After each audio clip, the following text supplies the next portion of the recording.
മന്ത്രിസഭയിൽ നിന്ന് രൂപീകരിച്ചോട്ടെ, നോക്കിക്കോ പൊട്ടിത്തെറിച്ചിരിക്കും. തോന്നിയ ദിവസമല്ലേ കാട്ടിയിരിക്കുന്നത്. സ്റ്റേറ്റ് കാർ നമ്പർ 2 നിനക്കെങ്കിൽ 3 എനിക്ക് ഇന്നോവ കാർ മതി കേട്ടോ. പിണറായി വിജയൻ എന്ന മുഖ്യമന്ത്രി ഉപയോഗിച്ചിരുന്ന ആ സൈഡിലേക്ക് തുറക്കുന്ന ആ കിയ കാർണിവൽ കാർ, അത് ചെന്നിത്തലയ്ക്കോ വി ഡി സതീശനോ ആരോ കൊണ്ടുപോയിക്കൊള്ളട്ടെ.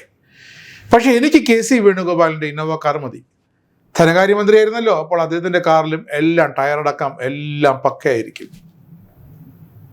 അങ്ങനെ പോളിംഗ് പെട്ടി തട്ടി തുറക്കുന്നതിന് മുമ്പ് തന്നെ വകുപ്പുകളും സ്റ്റേറ്റ് കാറുകളുടെ നമ്പറുകളും ഒക്കെ നിശ്ചയിച്ചത്രേ. എന്തൊരു ഭരണമല്ലേ. അങ്ങനെ എല്ലാത്തിനുമൊപ്പം മുഖ്യമന്ത്രി പദം ചൊല്ലി കോൺഗ്രസ് നേതാക്കളുടെ തമ്മിലടി 1-ാം നമ്പർ പ്ലാറ്റ്ഫോമിലേക്ക് വന്നുകൊണ്ടേയിരിക്കുന്നു. ഇനി സ്റ്റേഷന്റെ സൗകര്യമനുസരിച്ച് 2-ാം നമ്പറോ 3-ാം നമ്പറോ ആയി മാറിയിരിക്കാം. എന്തായാലും കെ സുധാകരൻ സ്ഥാനാർത്ഥിത്വത്തിൽ നിർത്തിയെടുത്തു നിന്നും തുടങ്ങിയിട്ടുണ്ടതാ MK രാഘവൻ MP സംസ്ഥാന കോൺഗ്രസ് നേതൃത്വത്തിനെതിരെ ആഞ്ഞടിച്ച് കരയ്ക്കൊതുങ്ങിയിരിക്കുകയാണ് ഇപ്പോൾ MK രാഘവൻ.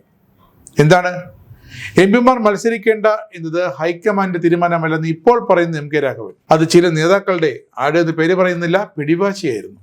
ഇവിടെ അല്ല പറഞ്ഞത്, അങ്ങ് ഡൽഹിയിൽ. കിട്ടാത്ത മുന്തിരി പൊളിക്കുമെന്നും പറയാം, ആലിപ്പഴം പഴുത്തപ്പോൾ കാക്കയ്ക്ക് വായിൽ പുണ്ണെന്നും പറയാം. MK രാഘവേട്ടൻ അങ്ങനെ തന്നാലാകുന്ന വിധത്തിൽ ആഞ്ഞടിക്കുകയാണ്. കാറ്റായി തീയായി കോൺഗ്രസ് നേതാക്കളുടെ മണ്ടയിലേക്ക് ഇതാ പതിക്കുകയാണ്. MP-മാർ മത്സരിക്കേണ്ടെന്ന് ഹൈക്കമാൻഡ് പറഞ്ഞിട്ടേ ഇല്ലെന്ന് ഇപ്പോൾ അദ്ദേഹം പറയുന്നു. ചിലരുടെ പിടിവാശിയാണ് ഇതിന് കാരണം. അത് ആരും ഹൈക്കമാൻഡ് തലയിൽ കൊണ്ടുവയ്ക്കേണ്ട. അത് ആരുടെ പിടിവാശിയാണെന്ന് ഭരണം കിട്ടിക്കോട്ടെ, ഞാൻ പറഞ്ഞു തരാം. സണ്ണി ജോസഫ് എന്തർത്ഥത്തിലാണ് MP-മാർ മത്സരിക്കണ്ട എന്ന് പറഞ്ഞതെന്നും ഇപ്പോൾ ചോദിക്കുന്നു MK രാഘവൻ. തോൽക്കാൻ സാധ്യതയുള്ള ഒരു സീറ്റിലായിരുന്നു തനിക്ക് മത്സരിക്കാനായിട്ട് സാധ്യതയുണ്ടെന്ന് ഒരു നേതാവ് പറഞ്ഞത്.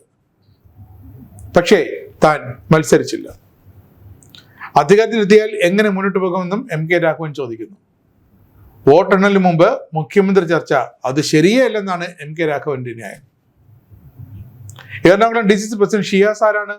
മുഖ്യമന്ത്രി പദത്തിന്റെ ചർച്ച തുടങ്ങിയിട്ടത് ഷിയാസാണ്. തനിക്ക് ചിലതൊക്കെ പറയാനുണ്ട്, മെയ് 4 കഴിയട്ടെ, താൻ വാ തുറന്ന് തന്നെ പറയുമെന്നാണ് ഇപ്പോൾ MK രാഘവൻ പറയുന്നത്. സമയമാകട്ടെ എന്ന് പറയുന്നു. അങ്ങനെ ആ സമയം MK രാഘവന് എപ്പോൾ വരുമെന്ന് കാത്തിരിക്കുകയാണ് ഇപ്പോൾ കോൺഗ്രസ്സുകാർ. പ്രമുഖ നേതാക്കളായ V D Satheesan, Ramesh Chennithala, KC Venugopal ഇവരുടെ പേരുകളാണ് ഇപ്പോൾ മുഖ്യമന്ത്രി പദത്തിലേക്ക് UDF അധികാരത്തിലെത്തിയാൽ ഉയർന്നു കേൾക്കുന്നത്.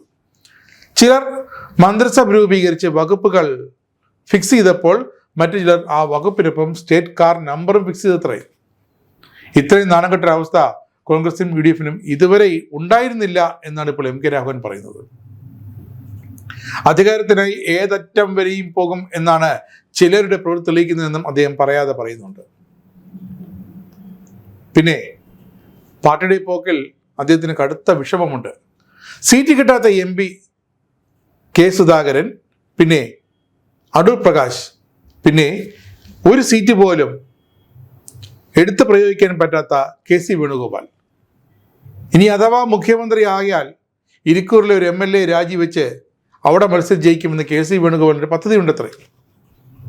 എന്തായാലും MK രാഘവൻ മാഷിനോട് ആദ്യം മത്സരിക്കേണ്ട എന്നും പിന്നെ മത്സരിക്കാനും പിന്നെ നിൽക്കണ്ട എന്നുമൊക്കെ പറഞ്ഞ ആ നേതാവായിരുന്നു വ്യക്തമായി അറിയാം മെയ് 4 ശേഷം.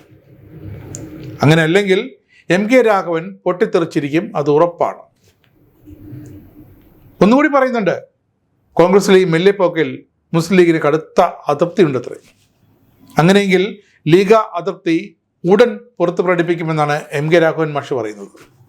എന്തായാലും മാഷിൻ്റെ വക പൊട്ടിത്തെറി ജൂൺ 4 ശേഷം ഉണ്ടാകും, അത് വളരെ ഉറപ്പാണ്.